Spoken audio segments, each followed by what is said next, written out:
Yo, microphone check, make it a microphone check. Give it a microphone, I make the microphone dead. Don't step to me, newbie, I could truly be moody. I could have played the fucking Grinch in the movies. I've been a part-time shadow cat, part-time. That is not a guy that I would ever want to try to battle rap. Snap, crackle, pop, mind fried to a crisp. Make an MC into a wide-eyed lunatic.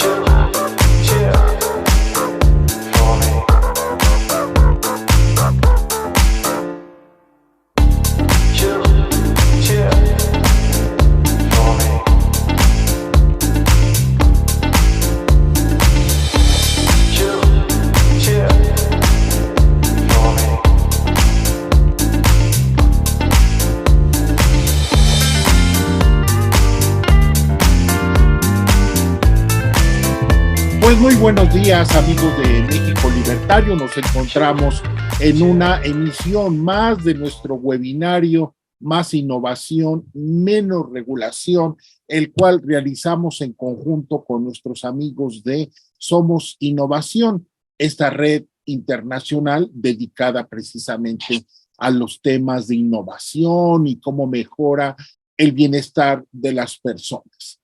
En esta ocasión, bueno, pues nos pareció una buena oportunidad hablar de lo que está pasando, de lo que puede pasar, mejor dicho, en temas educativos. Y para eso, bueno, invitamos a Antonio Cánova, que él se encuentra en Venezuela. Él dirige un think tank llamado Un Estado de Derecho y, bueno, tratando de concientizar a las personas sobre las características de un Estado de Derecho, lo que se tiene que hacer y que muchas veces en América Latina no tenemos, por desgracia, claro qué es exactamente un Estado de Derecho, cuáles son sus reglas y sus consecuencias. Pero en este caso lo invitamos para un tema que él domina muy bien, que es el tema del orden espontáneo en la educación, en particular lo que tiene que ver con el contraste entre las escuelas estatizadas y este orden que puede crecer en muchos países, está creciendo de hecho, en muchos países de América Latina, sobre escuelas privadas que responden a las necesidades del mercado, a las expectativas de los padres y que se alejan crecientemente de las controles, directrices de la autoridad central. Bueno, pues entonces Antonio Cánova se encuentra con nosotros. ¿Cómo estás, Antonio? Qué gusto más grande, Víctor, estar acá, médico libertario, y poder conversar contigo un rato sobre este tema que es fundamental, que es crucial para generar una cultura de libertad en nuestros pobres países tan llevados por las ideas estatistas. Así que encantado de poder compartir contigo y con todos tus seguidores. Muchas gracias, Antonio. Yo te agradezco. Yo te decía hace un rato que, bueno, yo vengo siguiendo el trabajo que tú y un Estado de Derecho vienen realizando desde hace tiempo y me parece realmente un trabajo admirable. Pero entrando a nuestro tema de conversación, que es el de la educación, bueno, yo recuerdo estos artículos y libros seminales de James Tully que hablaba precisamente de cómo los padres de familia, ante su preocupación por darles un mejor nivel de vida a los hijos, bueno, pues optan por educación privada de no grandes cantidades de dinero, muchas veces pues son casi simbólicos, pero para ellos representaba importante no tener que ver con el sistema estatal que para muchos de ellos de manera inconsciente era pues una condena para la mala vida en el futuro de sus hijos. Dime, ¿qué está pasando en el caso de Venezuela? Y también estoy seguro que has analizado también lo que pasa en algunos países de América Latina, sobre esta preocupación de los padres de familia y el crecimiento de estas escuelas privadas que, insisto, no necesariamente son esas escuelas de grandes instalaciones, grandes colegiaturas, títulos y reconocimientos internacionales, sino más bien aportaciones modestas, pero que le dan una mejor expectativa de vida a mucha gente. Sí, tienes toda la razón, fíjate. Desde hace ya algún tiempo, y si uno se pone a pensar, seguramente que va a recordar que desde su niñez que esto es así.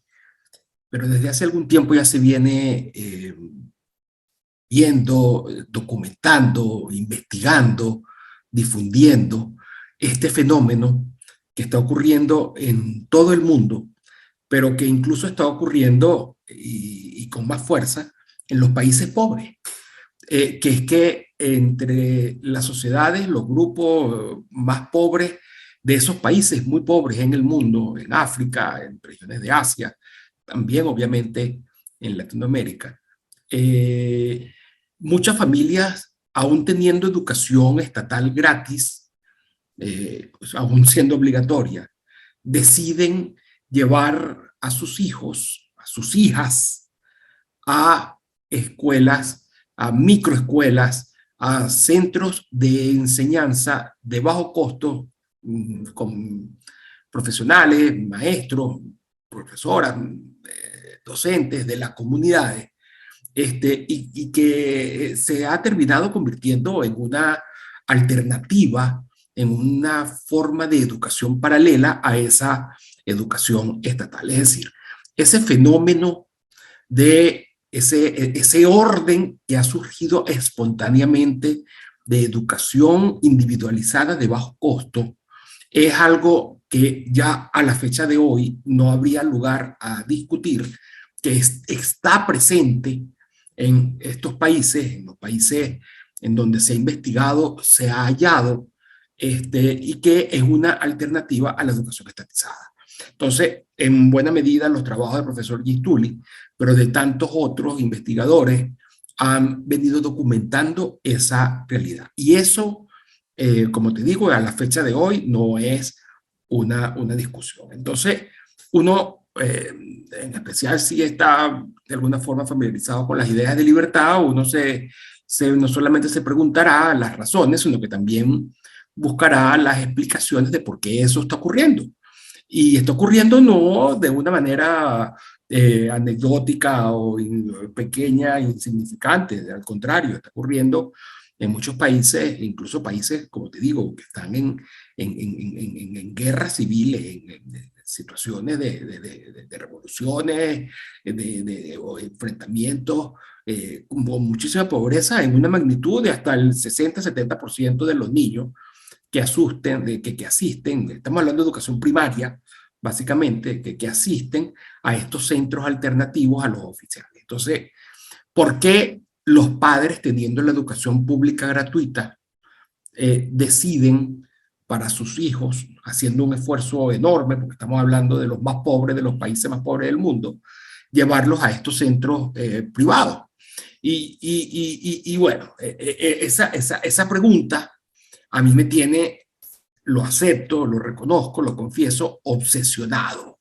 ¿Por qué ocurre eso? Y también, y eso está ocurriendo acá en Venezuela, está ocurriendo en otros países latinoamericanos. Y justamente frente a eso, bueno, yo me he dedicado y con un grupo de otros profesores, de otros alumnos profesionales, la mayoría han sido alumnos míos, hemos estado investigando qué es lo que pasa en Venezuela y nos hemos conseguido, aun cuando en un primer momento, bueno, no lo veíamos claro, nos hemos conseguido que en los lugares más pobres de Venezuela eso también está ocurriendo.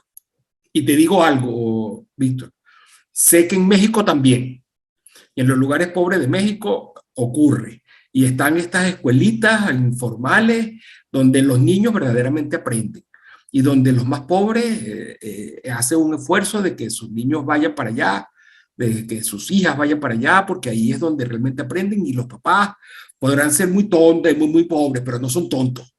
Y saben cuándo los hijos aprenden, y cuándo los hijos están felices, y cuándo los hijos están eh, eh, eh, mejorando para superar y justamente para salir de la pobreza. Así que esto es algo que está ocurriendo y es lógico, es razonable que ocurra.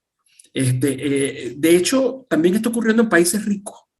El movimiento, porque es realmente un movimiento de school choice, de elección de las escuelas, de libertad de las familias en decidir el tipo de educación y no la educación estatal, estatizada, impuesta, es una cosa, es un movimiento, es un fenómeno que se está viendo en países ricos. En los mismos Estados Unidos de América es cada vez mayor.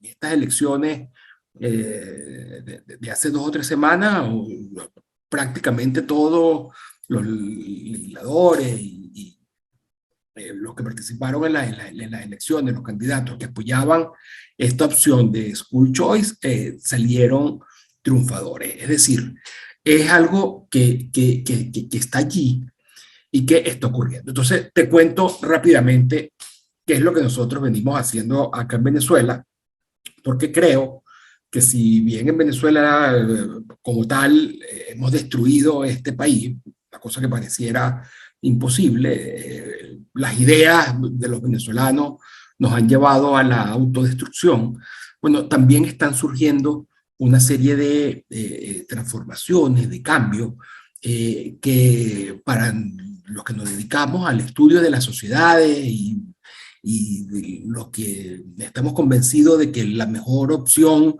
es justamente más innovación y menos regulación, más gente actuando libremente y autoorganizándose que una regulación impuesta por un órgano central, nos hemos conseguido que también aquí está ocurriendo. Entonces, fíjate, yo soy profesor. Yo me dedico al derecho, de hecho, imagínate, yo soy especialista en derecho administrativo y derecho constitucional. El derecho administrativo es la meca de la regulación estatal, porque el derecho administrativo es lo que dictan los estados para regular y establecer al dedillo, de cómo debe actuar la persona, todas las personas en la sociedad, dándole poder, habilitaciones a los gobiernos. Yo vengo de allí. Y bueno, obviamente que me he dado cuenta de que dejar en manos de los gobiernos, de los políticos, la dirección de las sociedades es un grandísimo error. Bueno, primero porque obviamente no tienen información. Segundo, porque los políticos tienen sus propios intereses. Te lo dice un venezolano que sabe cuáles son los intereses de los políticos. Y esa alternativa nunca es posible. Entonces, pero paralelamente, bueno, existe la idea de que el Estado debe intervenir, de que el Estado paternal, de que el Estado es bueno, de que tiene que ayudar a los pobres. Y bueno, fíjate, ¿qué es lo que nos hemos conseguido? Yo, dedicado al derecho, a los derechos humanos, convencido de las ideas de libertad, porque he visto qué ocurre cuando no las hay y también qué ocurre cuando hay mayor libertad, mayor innovación, mayor capacidad de las personas de decidir su propio destino. Entonces, ¿qué es lo que hemos hecho y lo que hemos descubierto? Bueno, nos hemos puesto a investigar con el método científico, es decir, a investigar la realidad de una manera objetiva, imparcial. Nos hemos puesto a investigar, hemos creado grupos de investigación sobre cuál es la realidad educativa en la Venezuela de hoy, la Venezuela en crisis humanitaria, la Venezuela destruida por el socialismo, la Venezuela donde el gobierno es el que decide cómo actúan las personas, que es el gobierno el que tiene prácticamente toda la riqueza y la concentra, en donde los políticos son los que viven como reyes y la gente se muere de hambre. Una en la Venezuela donde el 90% de la población está en pobreza extrema, en la Venezuela que en cuestión de 4 o 5 años ha decrecido un 85%, es decir, la reducción del patrimonio del PIB venezolano se ha reducido en un 83% en cuestión de 5 o 6 años. En esa Venezuela que está pasando hambre, bueno, nos hemos puesto a investigar cómo se están educando los niños, cuál es la realidad educativa en Venezuela. Obviamente, el sistema educativo estatal, según lo que establece la Constitución, aun cuando hablen de la libertad de la familia y la libertad de enseñanza, es un sistema monopolístico, es un monopolio férreo estatal. El Estado decide, primero es una obligación, la educación la fijan como obligatoria, obviamente que la venden como un derecho humano, con lo que es en beneficio de las personas, pero el control lo tiene el Estado. Prácticamente el 80% de los niños van formalmente a educación, a establecimientos públicos, y el otro 15-20% que va a establecimientos privados. Esos establecimientos educativos privados son concesionarios del Estado, es decir, no es educación libre, tienen una habilitación del Estado, que para tener esa habilitación hay que cumplir una serie de requisitos y de condiciones que establece el Estado, y hay que llevar adelante un proceso educativo exactamente como el Estado lo diseña, lo crea, lo dirige. De hecho, está sometida a esas organizaciones privadas a una fiscalización constante, desde cuánto pueden cobrar hasta qué es lo que tienen que enseñar, los días que van a dar clases, de qué manera va a ser la clase, cuál es el método que van a aplicar. Es decir, hay un control absoluto de la educación en Venezuela, la educación de niños, jóvenes, tanto básica como educación media, es decir, hasta el liceo, bachillerato, hasta lo que sería el high school. Es un control absoluto del gobierno. Entonces, bueno, nos hemos puesto a investigar y hemos investigado hasta ahora, hemos hecho investigaciones el año pasado, esta fecha, a finales del año pasado, y durante todo este año hemos investigado en 2 ciudades, en 2 zonas de Venezuela, distanciadas. Una es un barrio aquí en Caracas, una barriada, una villa miseria, una favela, una zona popular, un barrio muy pobre, muy populoso, son más de 400.000 personas.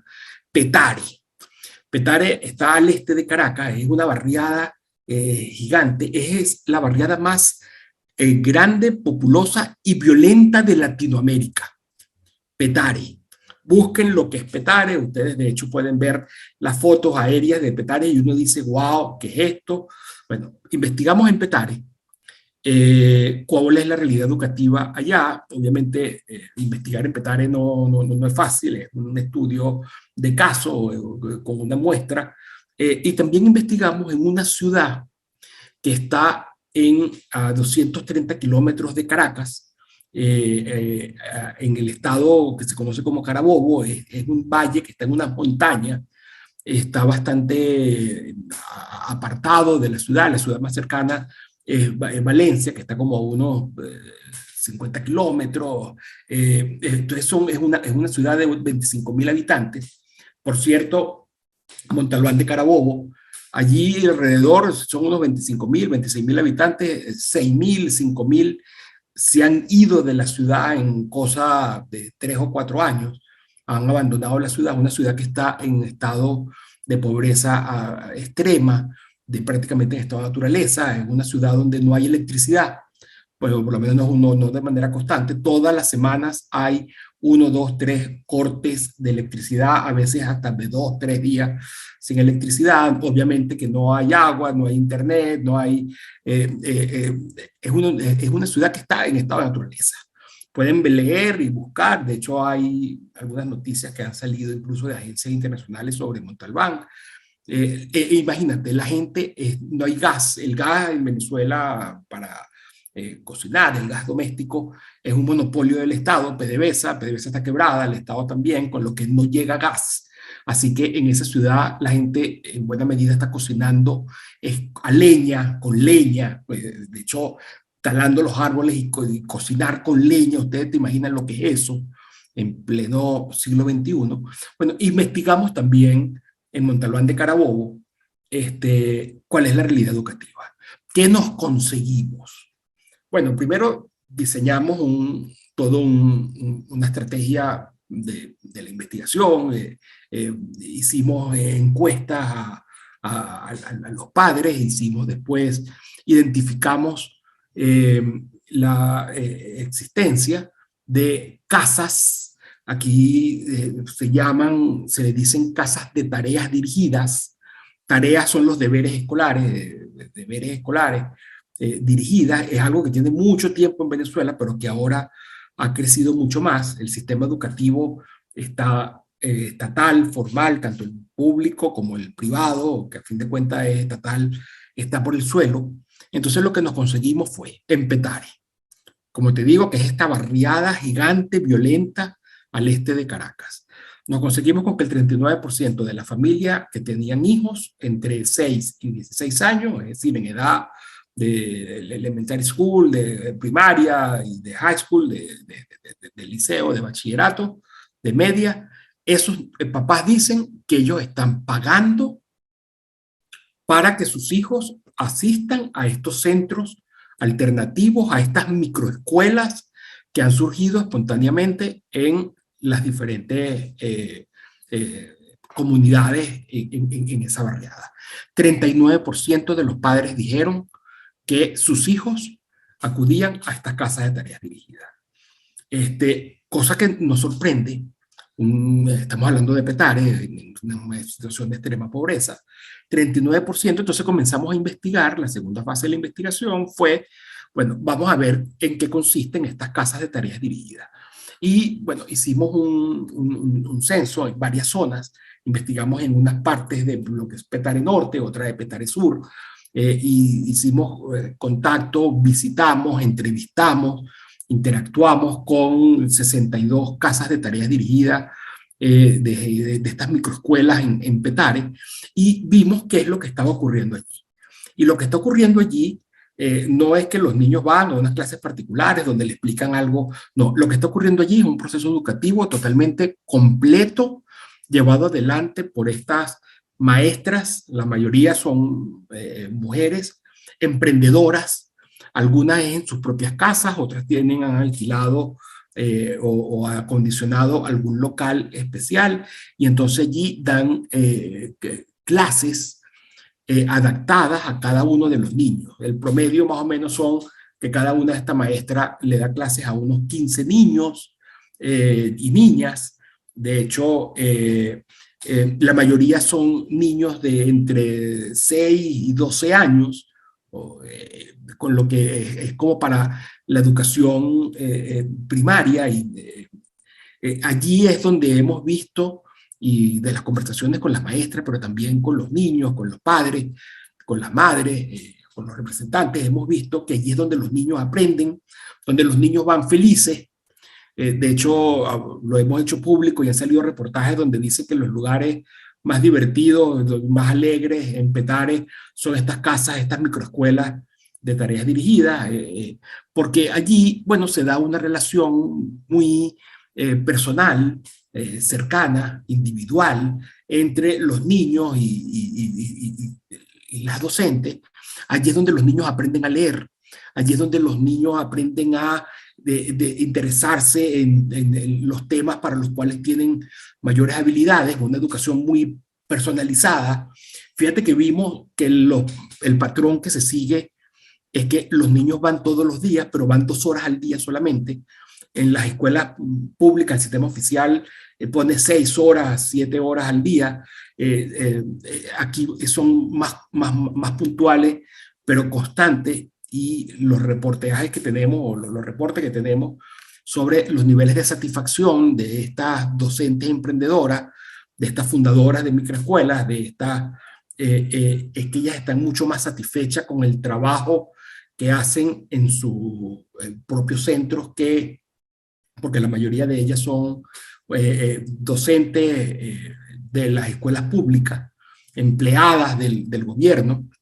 Ellas dicen que con los niños, con ellas, aprenden el doble, el triple de lo que aprenden en el colegio, donde, bueno, todos los niños son tratados como si fueran igual, en una educación obviamente, bueno, pública, masificada, los niveles de satisfacción de ellas como profesionales es mayor, e incluso desde el punto de vista económico, pareciera que es un emprendimiento que los que las han llevado adelante con esa visión de emprendimiento es bastante rentable.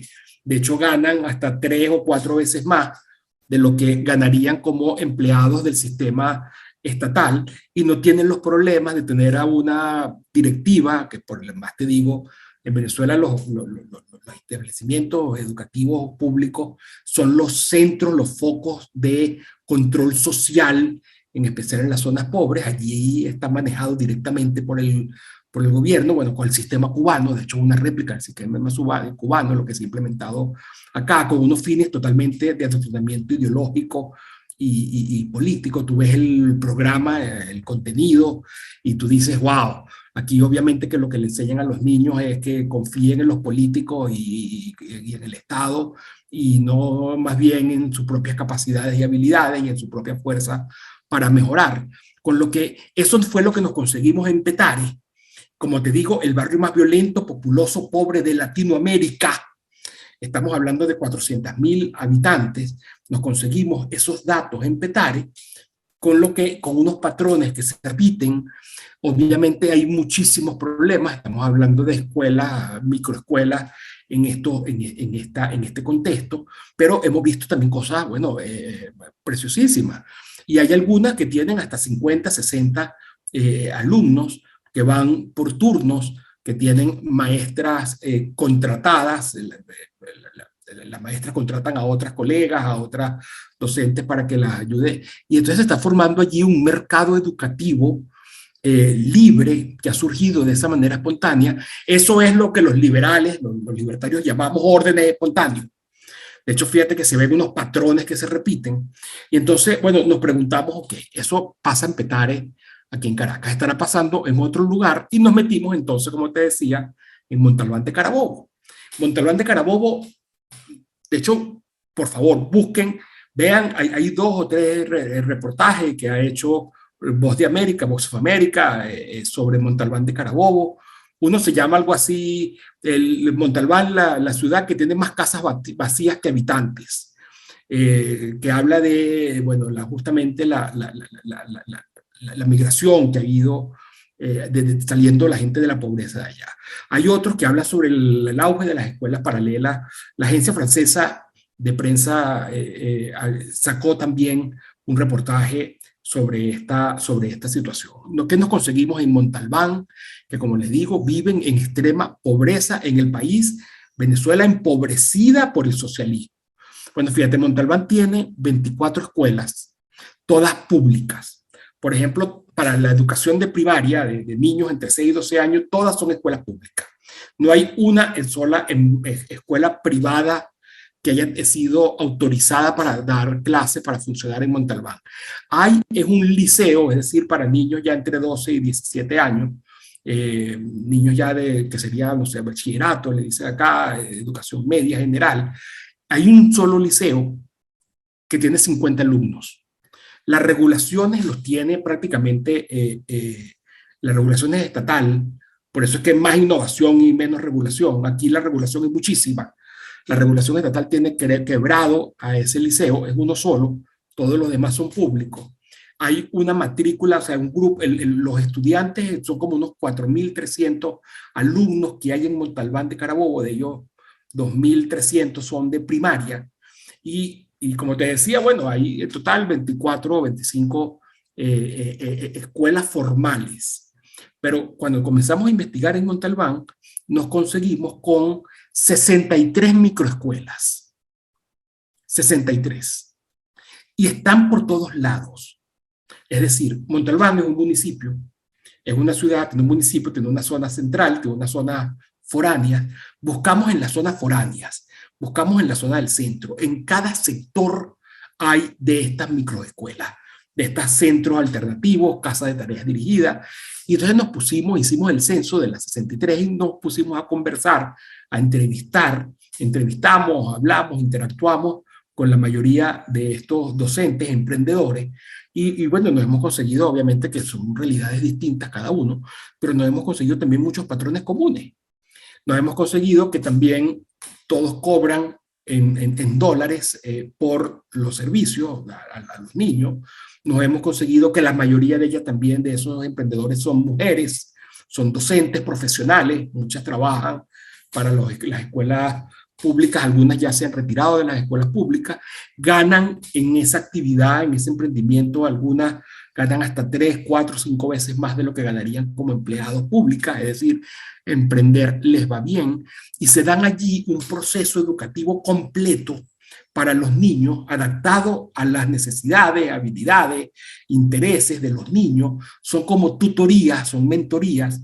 El promedio son 11, 12 niños por cada uno de estas microescuelas, aunque hay algunos que tienen hasta 50 niños, hacen varios turnos. También los niños suelen ir todos los días a la semana, pero 2 horas. Y las maestras van siguiendo un proceso educativo a los niños, donde los van guiando, los van animando hacia los temas en los que los niños tienen vocación. Allí es donde hemos visto que los niños realmente aprenden. Muchos niños tienen 12 años y no saben leer ni escribir, porque de la escuela oficial no han aprendido siquiera a leer y escribir, y es allí donde no solamente aprenden, sino que comienzan a adquirir interés por diferentes temas, materias, comienzan allí bueno, imagínate, a aprender a leer es abrir un nuevo mundo. Es decir, hemos visto que los niños además allí tienen como mucha más confianza en sí mismos, porque se sienten que ellos pueden, están más despiertos. Los padres, las madres, en especial las madres, lo ven, y en definitiva, te digo, el 24% de todos los niños de Montalbán de edad primaria, entre 6 y 12 años, están yendo a estos centros de tareas dirigidas. Claro, la pobreza es muchísima, con lo que hay muchos que no pueden. Otra cosa que no hemos conseguido como un patrón es que todas estas maestras, todas estas microescuelas tienen becados a niños de la comunidad.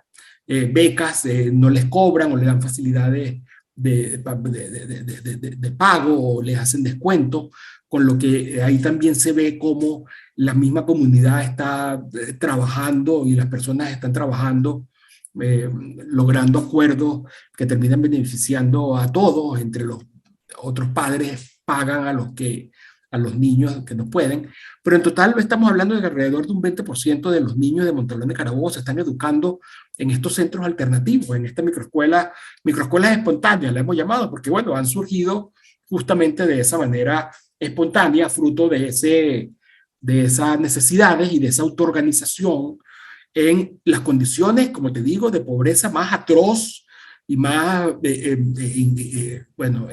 alarmante, dramática, que te puedas imaginar. Entonces, esas son las investigaciones. De hecho, si ustedes entran en la web muy humilde que tenemos en un Estado de Derecho, www.libertad.org, van a poder conseguir las 2 investigaciones que hicimos tanto en Petare como en Montalbán. Son investigaciones, como le digo, yo soy profesor y con un grupo de profesores hemos intentado hacer una procura científica. Estos son los datos hechos, contrastables, son totalmente falsables. Ahí está toda la información. El que no lo crea puede agarrar esos datos y decir esto es mentira y demostrar que es mentira. Eso es ciencia.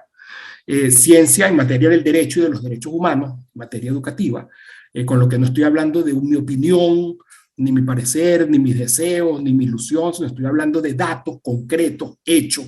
Ahí están. Y entonces viene la otra fase de la que te quería conversar. Cómo yo veo esto de ser libertario y de creer en las ideas de libertad. O sea, primero, si en la práctica nos vamos y nos conseguimos con algo tan bello, tan maravilloso, tan sorprendente como esto, es decir, los más pobres de este país empobrecido por el estatismo, por el socialismo, resolviendo nada más y nada menos que en la educación de sus hijos, resolviendo por sí mismo y haciéndolo bien, a pesar de tener todo en contra, Porque si yo te cuento los problemas que hay, bueno, la mayoría de estas maestras no tienen internet. Las clases son en sus propias casas. Muchas no tienen ni siquiera útiles, libros. Fíjate que ellas sin tener formación en emprender están emprendiendo y llevan adelante una microescuela, un emprendimiento pequeño, pero que sabe que les puede, y que mientras ellas mejoren, van a aumentar, porque entonces reinvierten y van a mejorar la cantidad va a aumentar la cantidad de niños que atienden, pero también darle una mejor. Entonces, fíjate que lo que yo he visto es cómo funcionan, ¿verdad?, las ideas de libertad. Que en los peores lugares y en los peores momentos, que es la Venezuela de hoy, y yo les ruego a ustedes en México que aprendan la lección de Venezuela para que no cometan los mismos errores. Igualito, las sociedades buscan soluciones, las personas nos autoorganizamos y siempre lo vamos a hacer mejor que la imposición, que la coacción, que la mayor regulación que venga desde el Estado. Entonces, aquí tenemos, bueno, unos órdenes espontáneos que están ahí, que han aparecido y que están todo a punta, y para eso voy a seguir, obviamente, investigando, que están creciendo. Lo que yo les comentaba, que el profesor Tully y otras investigaciones han demostrado en países africanos, asiáticos, es que esto crece y que llega un momento en que hasta el 70% de los niños en las ciudades más pobres están acudiendo a estos centros alternativos. Algunos de esos centros, y buena parte de ellos son informales, los estados no los reconocen, porque obviamente no reúnen todos los requisitos, ni nunca lo van a poder reunir, que exige el Estado para poder darle una certificación como una escuela privada, pero bueno, funcionando como estos microescuelas o centros alternativos, funciona. Entonces, hemos dado un paso, además de investigar y de seguir investigando. Hemos querido, bueno, vamos a ver cómo hacemos una especie de experimentos de sinergia social. Sinergia es un término que se aplica en química. De hecho, hay que trabajar las ciencias sociales también como se trabajan las otras ciencias, la consiliencia es la idea, sinergia es lo que permite que la unión, autoorganización en el caso nuestro son personas, pero también podría ser desde los átomos, moléculas o de cualquier otro individuo que formen sociedades. Bueno, el mismo cuerpo humano son 73 billones de células que están asociadas, que la suma que aporta cada una cuando ocurre un proceso de esto de sinérgico es mucho mayor que aportan todas, es mucho mayor que la que aportaría cada una por separado. Es decir, hemos intentado llevar adelante, o estamos llevando adelante, ya empezamos a mitad a mediados de este año, unos ejercicios de sinergia social educativa, utilizando a la ciudad de Montalbán de Carabobo como un piloto. Y entonces estamos ahí buscando la forma de crear las condiciones para que el tejido social educativo, bueno, primero se conozca, se reconozca como un actor importante en la educación de los niños, para que ellos, tanto los docentes, emprendedores, como las familias, las madres, los padres, las comunidades, vean esta alternativa que sin estar esperando que el Estado arregle las escuelas, que ellos mismos pueden hacer que sus niños, que sus hijos, que sus hijas mejoren, se eduquen, se preparen para salir de la pobreza. Entonces estamos llevando adelante esta serie de experimentos sociales de sinergia educativa que tiene por fin, bueno, ver si esto puede crecer, como tenemos noticia en otros lugares, países africanos, en asiático, ha crecido, porque es un fenómeno que es ubicuo, que pareciera que está en todos lados. Si hubiese buscado, además de Petare en Montalbán, hubiese investigado en cualquier otra ciudad de Venezuela, seguramente que me iba a conseguir lo mismo. De hecho, tengo ya información e investigaciones realizadas en otras ciudades muy distantes, también de Caracas, en Venezuela, y el fenómeno es bastante similar. Los patrones se ven en todos lados, con lo que es algo ubicuo, pero también es algo que es escalable. Porque de la misma forma que el mercado siempre va creciendo y va especializándose y va satisfaciendo las necesidades de cada quien, bueno, en este caso lo que está ocurriendo es este mercado también que es espontáneo, no planificado, de abajo hacia arriba en educación. Y es una belleza, Víctor. Es una belleza porque además es la forma que nosotros los que nos dedicamos al estudio de las sociedades y defendemos, apoyamos las ideas liberales de libertad, las ideas liberales porque vemos que funcionan. Bueno, lo estamos viendo allí. Estamos viendo cómo funcionan, cómo surgen. O sea, órdenes espontáneos es una cosa que es teórica, pero cuando tú agarras y te metes y ves cómo funciona este tema o tantos otros, tú entonces entiendes y identificas en la práctica qué es lo que es un orden espontáneo. Y aquí estamos viendo un orden espontáneo en materia educativa, nada más y nada menos que en materia educativa, que es la materia que los gobiernos se empeñan en controlar. Porque si tú controlas la educación de una sociedad, es decir, si los miembros de una sociedad le damos a los políticos la cabeza de nuestros niños, lo que le van a meter allí va a ser estatismo. Va a ser, tú tienes derecho y yo soy el que me encargo y tú no vales nada y lo que depende es de mí. Y eso es lo que le meten en la cabeza a los niños. Por eso es que tenemos tan difícil crear cultura de libertad en estas sociedades que están tomadas educativamente por los estados.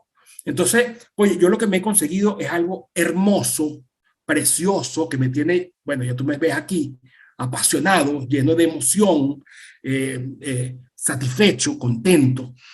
Los retos son enormes, pero lo que sí te digo es que en el peor momento y en el lugar más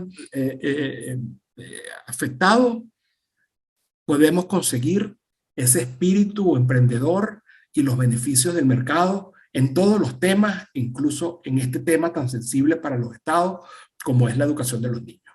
En Venezuela lo hemos investigado, ahí están los informes, yo les invito a que los vean, a que los lean y a que no solamente eso, sino que investiguen en sus propias sociedades, latinoamericanos todos, y ustedes en especial mexicanos, vean qué está pasando en México, en las ciudades más pobres de México. Y yo les aseguro, porque además lo sé porque no solamente he leído algunos reportes, sino porque mi hija ha estado en México, en lugares pues, bastante pobres allá, y ella se ha conseguido casitas de estas de tareas dirigidas, de centros de enseñanza informales, donde van bastantes niños. O sea, vean qué está pasando en México, investiguen para qué está pasando ahí. Aquí hay una alternativa enorme. Es una alternativa a la educación estatizada, a la educación masificada, a la educación que impone el socialismo. De hecho, yo en estos días, luego de que me invitaste, Víctor, me puse a revisar un poco la prensa allá en México y ya yo sé que están haciendo una reforma de los programas educativos en México.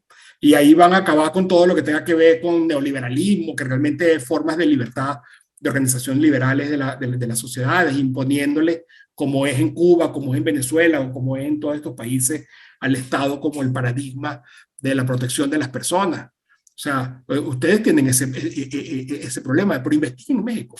Por cierto, en México el profesor Santos Mercado tiene algunos trabajos sobre eso. Hay muchísimas alternativas sobre cómo hacer una educación libre, donde el Estado, que no se lave las manos, que sí tienen que hacer, pero que más bien lo que desea apoyar, financiar a los estudiantes, a la familia, no poner en los colegios y mucho menos decidir cómo van a aprender los niños. Que haya libertad de las familias en escoger la educación para sus hijos, en especial en esa etapa que es tan importante, que es la etapa de la formación de los niños, donde sin duda los padres, las madres son los que mejor saben qué es lo que necesitan sus niños y donde sin duda también los políticos son los menos adecuados para tener el control de la educación. Así que yo lo que les digo, eso es lo que está ocurriendo en Venezuela, eso es lo que hemos estado investigando, ahí están los documentos, ahí están también las experiencias que estamos teniendo ya de organizar a la sociedad en ese sentido y háganlo también en los otros países latinoamericanos, que estoy seguro que en Centroamérica y en Sudamérica eso es así en todas partes. Y buscar nuevas formas de políticas públicas para beneficiar a todos, incluyendo a los más pobres. Pero eso de que la educación privada es para ricos y que si no es por el Estado, los más pobres no se educarían. Eso es mentira, eso es falso. Es más, en los países más pobres lo que se está descubriendo es todo lo contrario, que el Estado es el obstáculo para una verdadera educación de calidad, útil, provechosa, que saque de la pobreza a los niños. En Venezuela tenemos esas investigaciones y nos dan la razón a los que defendemos la idea de libertad, Víctor. Así es, maestro, así es. Pues muchas gracias por esta explicación tan amplia. Yo quisiera profundizar en un par de cosas, maestro. La primera, me pareció muy sugerente tu punto de vista, porque bueno, en México, como en prácticamente todos los países de América Latina, pues se habla de una educación estatal, pública, y de una educación privada, que de privada tiene poco, porque realmente lo que tú mencionabas son meros concesionarios del Estado que les da un permiso, les dicta todo y cuando quiere les puede quitar ese permiso por cualquier tipo de argumento o supuesta violación a esas reglas que bien vistas son reglas arbitrarias que el propio Estado da. En este caso, estas escuelas, al menos en estos dos casos, ¿cuál es su relación con el Estado? ¿También tienen esa supervisión? Porque esto pues también abre una buena conexión, por ejemplo, con el homeschooling, el cual, bueno, pues los chicos reciben la educación en su casa, pero al final pues tienen que pasar por el arco del Estado para recibir una certificación y poder continuar su educación a otros niveles, pero bueno, los padres lo saben. En este caso, ¿cuál es la relación de este par de emprendimientos con el Estado? Esa pregunta a mí me quita el sueño, porque fíjate una cosa, todos estos centros, como están planteados de apoyo a la educación escolar, existen en Venezuela algunos desde hace 20 años o incluso mucho más. Sin embargo, la regulación es una regulación, bueno, totalmente la regulación estatal venezolana en materia de educación es una regulación donde el Estado es realmente el que tiene el control absoluto de la educación de los niños.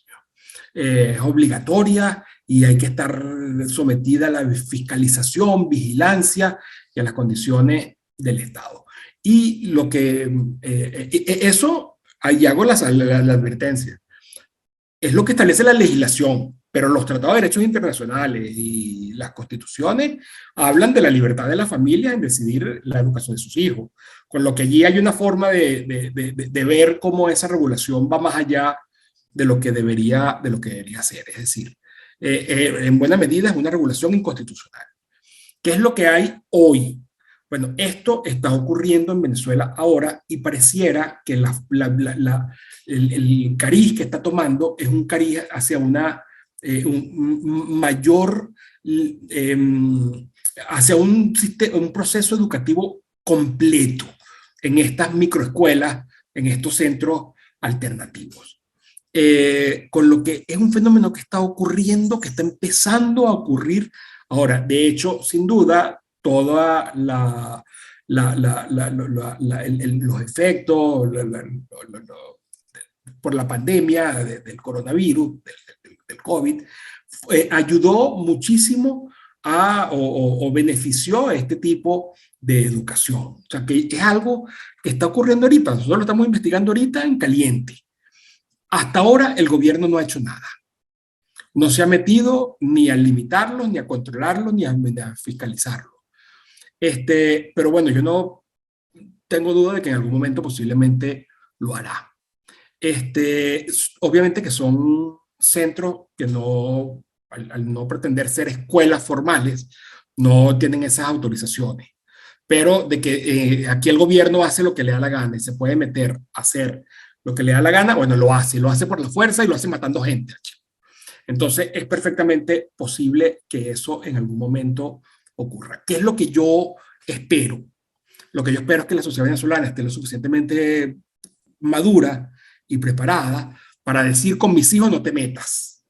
O sea, aquí no se está haciendo daño a nadie, al contrario, se está enseñando de verdad a los niños y que entonces se genere que esto crezca de tal forma que se haga un movimiento que permita este tipo de educación alternativa para los niños en Venezuela. De hecho, en buena medida, todas estas investigaciones y estos estudios y estos ejercicios de Sendero Social Educativa tienen por fin verificar qué tanto existen, qué tan beneficioso es para llevar adelante, bueno, toda esa aceptación, primero en la sociedad y luego en la familia y después incluso en las regulaciones que tiene que darse para que reconozca el derecho tanto de las familias, de las madres y de los padres en decidir el tipo de educación para sus hijos y también reconozcan, bueno, la libertad de enseñanza que los tratados internacionales de derechos humanos prevé y reconoce. En la medida de que haya más libertad, hay más innovación y habrá menos regulación. Es la cosa, ¿no, Hugo? Entonces, Víctor, así que yo lo que te diría es que hasta ahora el gobierno no ha intervenido, pero de que eso está allí y que está creciendo y de que obviamente va a crecer, ojalá que seamos capaces de crear una alternativa que sea reconocida y aceptada por todas, en especial, bueno, por el bien de los niños que son los que se están beneficiando de todo esto. Que así sea, Antonio. Maestro, yo quisiera concluir con una cuestión. Este es un tema muy amplio, abarca muchos campos. Yo, por ejemplo, me llama mucho la atención la cuestión fiscal, de este tipo de arreglos, pero bueno, yo quisiera finalizar con una cuestión con la cual tú comenzaste, y es que me pudieras comentar desde tu punto de vista y considerando que, bueno, estás hablando de la gente de Petare y estás hablando de la gente de Carabobo, y es, bueno, sabiendo que hay una educación pública gratis, ¿por qué los padres entonces se van a este modelo? Porque, bueno, a lo mejor hay en su inconsciente ciertas ideas de autonomía, de mayor posibilidades para sus hijos, pero no sé si están suficientemente articuladas y expresadas. En tal sentido, ¿por qué habiendo la otra opción gratis y sin mayores dificultades, por qué se van con el camino un poco más difícil de esta educación que exige un mayor compromiso por parte de los padres? Yo creo que es por amor a sus hijos. Yo creo que es porque quieren lo mejor para sus hijos. Yo creo es porque como buen padre y buena madre, en especial las madres, están pendientes de, bueno, cómo le va a sus hijos, qué están aprendiendo. Saben cómo funcionan las cosas en la escuela. Los niños le cuentan a las madres qué tal les va, qué aprendieron. Las mamás lo ven. Y las mamás en especial comparan a su hijo con el vecino o con su primito o con su amiguito, y si ve que aquel ya está aprendiendo a leer y el suyo no, o aquel habla inglés y este otro no, y aquel que está leyendo y este todavía no es capaz de leer, seguramente que, porque son pobres en Petare, en Montalbán y en Venezuela en general, pero no tontos, y quieren lo mejor para sus hijos y lo aman y saben que la educación es el medio para sacarlo de la pobreza, entonces deciden hacer el sacrificio, porque es un sacrificio pagar, hemos conseguido $2, $3, $5 a la semana para que sus niños aprendan. Y además, los padres, las madres, cuando ven que sus hijos van a estos centros alternativos, a estas microescuelas, los niños están felices, los niños quieren ir. Nosotros hemos hablado con muchos mamás y representantes y con los mismos niños, y los niños dicen que quieren ir los sábados y los domingos también, que están contentos, quieren a las maestras, porque bueno, las maestras se convierten en tutoras. Fíjate que la mejor forma de aprender no es metiendo a 50 niños en un salón, en un aula, a darle una clase de igual a todos por igual, sino es más bien una educación individualizada. Eso es lo que hace que los niños se animen, se sientan seguros, agarren confianza, con lo que, ¿por qué lo hacen? Porque ven que es lo mejor para sus hijos y porque sin duda los quieren. De hecho, una de las cosas que es lindísima que hemos conseguido es que muchas veces son las abuelitas las que hacen el esfuerzo de llevar a sus nietos, a sus nietas, a estos centros educativos alternativos, a esta microescuela, porque ellas saben que en la medida de que los niños, sus nietos aprendan, van a poder superarse y van a salir de la pobreza y de la violencia en la que viven. Entonces, ¿por qué lo hacen? Porque es mejor, porque funciona, porque la educación gratuita es una farsa, porque la educación gratuita enseña lo que el gobierno quiere y la mayoría de esas cosas no funcionan, y mucho más con todo el adoctrinamiento que hay en Venezuela, por lo menos, pero que bueno, también en otros países, en mayor o menor medida, existe. Entonces, esa es y de allí es donde surge, fíjate que una de las cosas que le hemos preguntado a los emprendedores, a las maestras emprendedoras, a los directores, docentes de microescuelas, de por qué iniciaron con su emprendimiento. Y la primera razón es, bueno, porque tienen vocación, son docentes de corazón, pero la otra es porque los padres, vecinos de la propia comunidad se lo piden. O sea, aquí la oferta es consecuencia de la demanda de las familias, de los padres, de las madres, que le dicen a las maestras que viven en la misma comunidad, en la misma calle, en el mismo vecindario, que le dé clases a sus niños, porque ven a sus niñas, porque ven que no están aprendiendo en las escuelas públicas. Entonces, allí, fíjate cómo hay una alianza, una suma de incentivos. Por un lado, las familias quieren eso para sus niños porque los aman, porque aprenden, porque ven que están mejor. Por otro lado, las maestras se sienten más satisfechas dando clases así, por este método, estas tutorías individualizadas, que como empleadas del sistema estatal, donde no son libres, ni mucho menos, son más bien maltratadas. Imagínate, no solamente en Venezuela el sueldo de un maestro en Venezuela no es más de $40 al mes.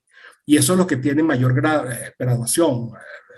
Algunas le pagan $20 al mes. O sea, y también porque, bueno, desde el punto de vista de como emprendimiento, bueno, las maestras han visto que les da mejor. De hecho, este fenómeno que yo les digo está ocurriendo en Venezuela, nosotros lo estamos documentando, lo estamos investigando, ha ocurrido y está ocurriendo en países africanos, en países asiáticos, en regiones pobres de la India.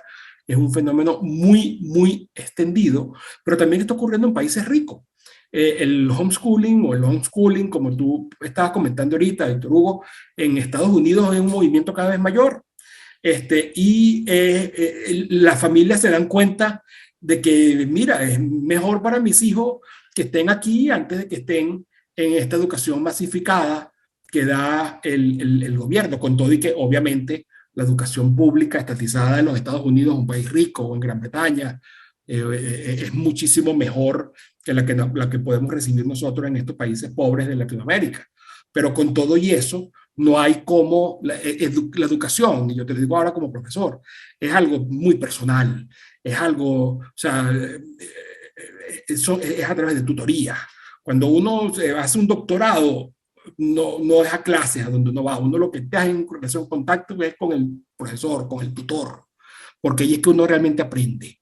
Es más aprendizaje que enseñanza, es más uno mismo, el otro facilita, que educa, que enseña. Entonces, el sistema educativo estatal, estatizado, masificado, está totalmente desfasado.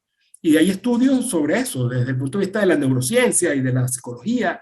La mejor forma de desarrollarse y de aprender no es con la educación tradicional como la estatizada, masificada, como la tenemos ahora. Así que esa es la verdadera razón. Los padres hacen ese esfuerzo enorme. Las madres, las abuelitas, los abuelitos hacen ese esfuerzo enorme por sus hijos, por sus nietos, porque los aman y porque ven que ahí están mejor. Pues muchas gracias, Antonio. Yo no sé si tú, para concluir esta conversación, que me parece que dejamos muchos temas en aras del tiempo fuera, yo no sé si tú quieras insistir en algo, remarcar algo, o a lo mejor comentar algo que yo no te pregunté, que no hubo oportunidad de comentar para despedir esta charla, Antonio. Además de darte las gracias, Víctor Hugo, además de reconocer el trabajo enorme que tú y todo tu equipo de México Libertarios hacen, además de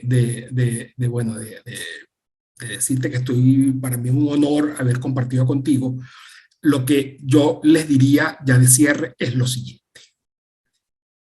Si ustedes creen en las ideas liberales, lo que tenemos que hacer es ver en la realidad, en nuestras sociedades, qué es lo que está ocurriendo, investigarlo y documentarlo.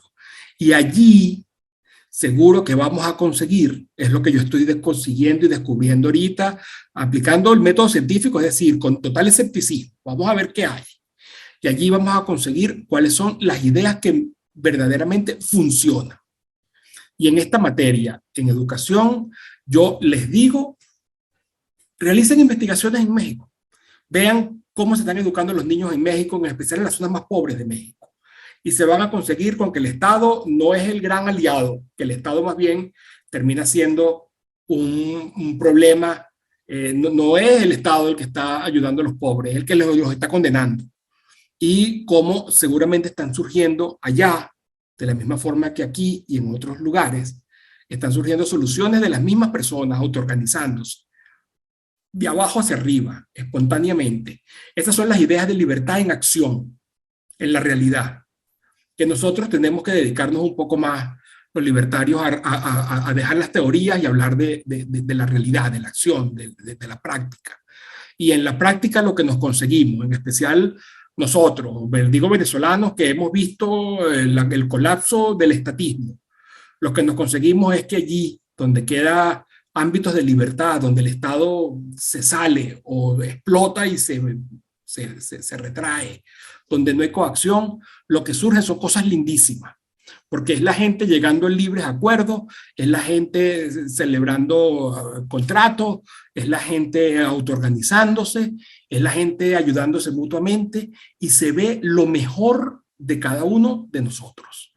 Entonces, yo lo que le diría es que sigan adelante leyendo libros de teoría, pero pónganse también a investigar en la realidad, porque se van a conseguir con que en el fondo, allí, y a los ojos de todos, las ideas de libertad están practicando, están en la práctica y son verdaderamente beneficiosas y vale la pena dedicar la vida a analizarlas, pero también a difundirlas y a transmitir esos valores de libertad, que es lo que ustedes están haciendo. Así que, de nuevo, te felicito y encantado de haber estado aquí contigo. Pues muchas gracias, Antonio. Ha sido un honor para nosotros. Vamos a darle mucha difusión a esta entrevista y bueno, que no sea la última vez que nos veamos, que podamos abrir algunas nuevas oportunidades de colaboración, nuevas vías, porque realmente, bueno, tenerte con nosotros ha sido un gran lujo. Muchas gracias, Antonio. Estamos a tus órdenes. Muchas gracias. Y bueno, pues yo agradezco también a todos los amigos de México Libertario y de Somos Innovación su atención. Y bueno, pues nos estamos viendo en una próxima. Hasta luego.